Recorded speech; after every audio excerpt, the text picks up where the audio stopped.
अब हम सीखते हैं साबुन की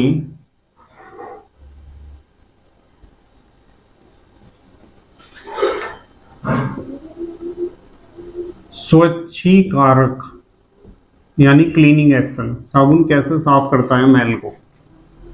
साबुन की स्वच्छीकारक क्रिया। साबुन की स्वच्छीकारक क्रिया समझनी है, बहुत इंपॉर्टेंट है, ध्यान से समझना। क्लास 12th में भी बहुत काम आएगी ये, ध्यान से समझना। देखो, आपके पास जो साबुन होता है उसका फार्मूला मैंने बताया था RCOONA। अब ये जो RCOONA होता है ना, जैसे ही आप इसे पानी में घोल दोगे साबुन को, ये ऐसे टूट जाएगा, RCOO negative plus Na positive, ऐसे टूट जाएगा।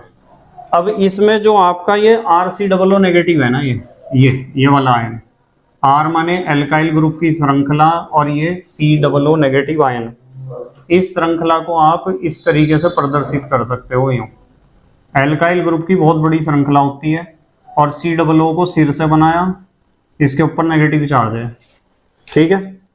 ये जो एल्काइल ग्रुप की कार्बन परमाणुओं की लंबी सी श्रृंखला है ना R, ये तो होती है जल विरोधी, इसे तो जल से दुश्मनी है, इसे तो पानी में रहते हुए दिक्कत है बहुत ज्यादा। और ये जो है नेगेटिव चार्ज वाला सिर, ये होता है जल स्नेही, इसे पानी से प्यार है, ठीक है, ये जल स्नेही है। अब होगा क्या, मान लो आपने एक बड़ी सी बाल्टी ली या बर्तन लिया, ध्यान से समझना बिल्कुल, क्योंकि ये बात बच्चों के बहुत कम समझ में आती है, बहुत कम। और इसमें आपने पानी भर लिया, यहाँ तक एक बाल्टी है या एक बड़ा सा बर्तन है, उसमें पानी भर लिया, और पानी भर के आप उसमें क्या डाल रहे, साबुन घोल रहे। तो साबुन घोलने से ये इस तरह की पूंछ और सिर, यानी RCOO नेगेटिव आयन, इसका सिर तो है जल स्नेही, पूंछ है जल विरोधी। तो जब थोड़ा सा साबुन घोल लोगे ना, तो पूंछ तो रहेगी बाहर, क्योंकि पूंछ को तो जल से दुश्मनी है, और सिर रहेगा अंदर, सिर रहेगा अंदर, पूंछ रहेगी बाहर, सिर रहेगा अंदर, पूंछ रहेगी बाहर, सिर रहेगा अंदर, पूंछ रहेगी बाहर, सिर रहेगा अंदर, पूंछ रहेगी बाहर, सिर रहेगा अंदर, पूंछ रहेगी बाहर, सिर रहेगा अंदर, पूंछ रहेगी बाहर।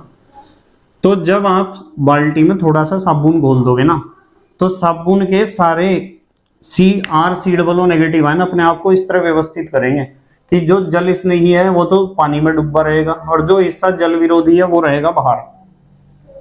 वो कहाँ रहेगा, बाहर रहेगा। अब मैं आपको यूं कह रहा कि भाई आप ज्यादा मात्रा में इसमें साबुन घोल दो। यदि आप ज्यादा मात्रा में साबुन घोल दोगे फिर क्या होगा, देखो, यदि आप ज्यादा साबुन घोल दोगे तो भाई सरफेस तो पूरी कवर होगी। अब साबुन के RCOO नेगेटिव आयनों को अंदर जाना पड़ेगा, अंदर जाके ही अपनी पूंछ को कैसे बचाएंगे, पूंछ तो पानी में रहना पसंद ही नहीं करती, तो अंदर जाके पूंछ को ऐसे बचाएंगे कि ये एक इस तरह का गोला बना लेंगे, अंदर इस तरह के गोले बहुत सारे, एक बना रहा मैं यहाँ, ऐसे ऐसे बहुत सारे गोले बना लेंगे, और उन गोलों में बाहर तो होंगे इनके सिर, गोलों में बाहर क्या होंगे, सिर होंगे, गोलों में बाहर क्या होंगे, सिर होंगे, इस तरीके से, ठीक है। मैं तो पानी में, और पूंछ होंगी इनकी सबकी अंदर, पूंछ इनकी सबकी क्या होगी, अंदर होगी, और अंदर इसमें कुछ नहीं है, कभी सोचो अंदर पानी है, हवा है। ये बिल्कुल ऐसा है जैसे आपने देखा होगा बचपन में या फिर अब भी, एक रबड़ की बॉल लो क्रिकेट खेलने की, और बहुत सारी लो आलपिन, इस तरीके से आलपिन ले लो, बहुत सारी ऐसी आलपिन, और रबड़ की बॉल लो। आलपिन में आप एक मोती, इस तरीके से मोती पुरो लो उसमें आलपिन में, तो ये तो बन गया इनका सिर और ये पूंछ है। और अब इस आलपिन को बॉल के ऊपर गाड़ दो, तो मोती तो रह जाएगा बाहर, और सुई पूरी पूंछ चली जाएगी अंदर, और बॉल को पूरा कवर कर दो आप, यानी हर जगह बॉल के ऊपर मोती मोती नजर आने चाहिए। तो ऊपर तो मोती मोती नजर आएंगे, और ये सारी सुई जो आलपिन की जो सुई है, जो पूंछ है, वो अंदर चली जाएगी। तो वो बॉल जो है ना, एक गोला है, ये गोला ही बनता है, गोला। ये व्रत नहीं है, व्रत तो चूड़ी जैसा होता है, गोला है। इसके ऊपर भी यहाँ बहुत सारे सिर हैं और अंदर पूंछ हैं, पर गोले को भी हम ऐसे ही खींचते हैं बोर्ड पर, बोर्ड पर गोले को व्रत की तरह ही बनाया जाता है। तो ये जो अंदर गोला बनता है ना, जिसमें पूंछ तो सारी अंदर हवा में रहती हैं और ये सिर रहते हैं बाहर, इस विशेष संरचना को हम कहते हैं मिसेल। ये मिसेल ऐसे बनता है भाई, साबुन के मिसेल बनते हैं। तो ये तो मैंने एक मिसेल बनाया, ऐसे ऐसे पता नहीं कितने यहाँ हजारों करोड़ों मिसेल बनेंगे। एक बाल्टी पानी में जब आपकी मम्मी रोज साबुन या सर्फ को पानी में घोलती है तो वहां बहुत सारे मिसेल बन जाते हैं। अब होगा क्या, होगा ये कि आपके पास ये कोई कपड़ा है और इस कपड़े के ऊपर यहाँ एक ग्रीस का दाग लगा हुआ, ग्रीस माने चिकनाई, आप इसे ग्रीस कह दो, ग्रीज, या कह दो आप चिकनाई, या कह दो मैल, या कह दो दाग, मर्जी आपकी। और आपने सर्फ के पानी में कपड़े को डुबो दिया या सर्फ का पानी, साबुन का पानी कपड़े के ऊपर डाल दिया, तो जब आप इस पानी को यहाँ डालोगे ना तो उन्हें पूंछ को ये मैल पसंद है, पूंछ को पानी तो नहीं पसंद है। तो एक आएगा साबुन का आयन, सिर बाहर रखेगा, पूंछ अंदर घुसा लेगा अपनी। दूसरा आयन आया, उसने भी ऐसा करा, तीसरे ने भी, चौथे ने भी, पांचवें ने भी। फिर क्या हुआ, जब यहां तक भर गए तो दूसरे आयन आ रहे अपनी पूंछ ले लेके कि हमें भी जगह दो, हमें भी जगह दो, हमें भी जगह दो।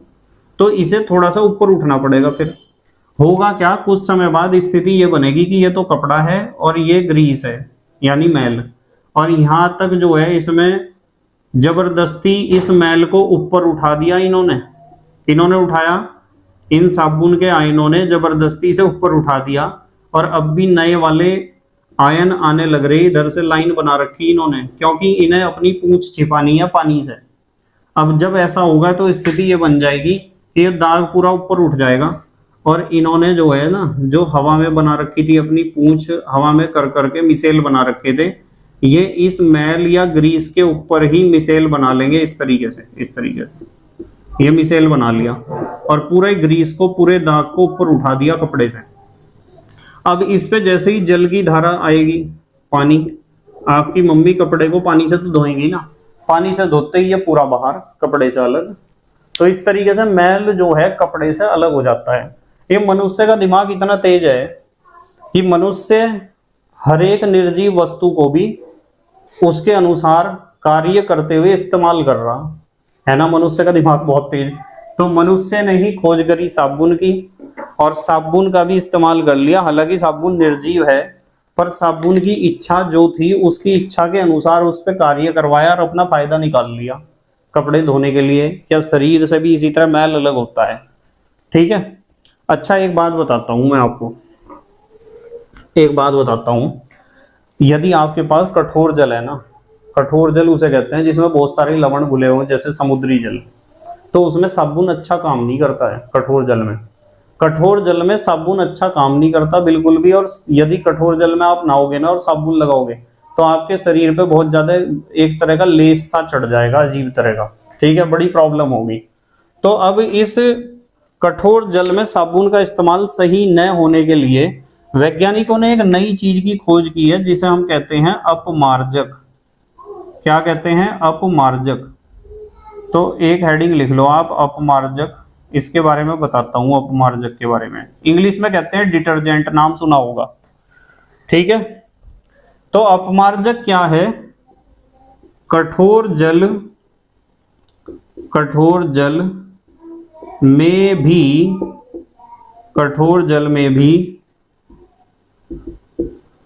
अच्छी प्रकार से,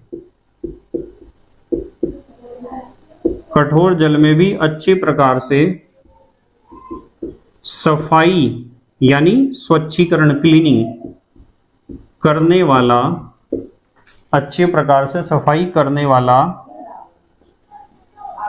रासायनिक पदार्थ, जो कठोर जल है उसमें अच्छी तरीके से काम करने वाला, सफाई करने वाला रासायनिक पदार्थ जो होता है उसे कहते हैं अपमार्जक, ठीक है। और ये पता क्या होते हैं? ये इनमें लंबी कार्बोक्सिलिक एसिड चेन होती है, लंबी कार्बोक्सिलिक एसिड चेन के अमोनियम और सल्फोनेट लवण होते हैं। चेन के अमोनियम, ये अमोनियम लिखा हुआ, वे सल्फोनेट लवण होते हैं। ये कौन? ये डिटर्जेंट या अपमार्जक क्या होते हैं? लंबी कार्बोक्सिलिक एसिड चेन के अमोनियम व सल्फोनेट लवण होते हैं। जैसे मैं आपको एक एग्जांपल देता हूँ इसका, जैसे मैं कहूँ कि मेरे पास CH3 है, फिर सिंगल बॉन्ड CH2 और होल X है, X का मतलब कई हजार है, और यहाँ एक बेंजीन रिंग है इस तरीके से, ये बेंजीन रिंग है, और ये है सल्फोनेट SO2O नेगेटिव, और यहाँ Na पॉजिटिव, ये सोडियम साल्ट है, इसका क्या है, सोडियम सल्फोनेट है। अच्छा, मैं इसका एक जगह और इस्तेमाल होता है डिटर्जेंट, वैसे तो इस्तेमाल करते ही हम, जो हम सिर धोने के लिए शैम्पू यूज करते हैं ना, वो भी डिटर्जेंट ही होता है, ध्यान रखना। और डिटर्जेंट कभी खत्म नहीं होता, साबुन तो अपघटित हो जाता है, बायोडिग्रेडेबल है, पर डिटर्जेंट खत्म नहीं होता, जितना बन गया बन गया। तो शैम्पू भी डिटर्जेंट होता है, जल्दी से पोज करके लिखो आप, लिख लिया बेटे? ठीक है। तो बेटे मुझे उम्मीद है कि आपको पूरा चैप्टर समझ में आया होगा, कार्बनिक रसायन वाला।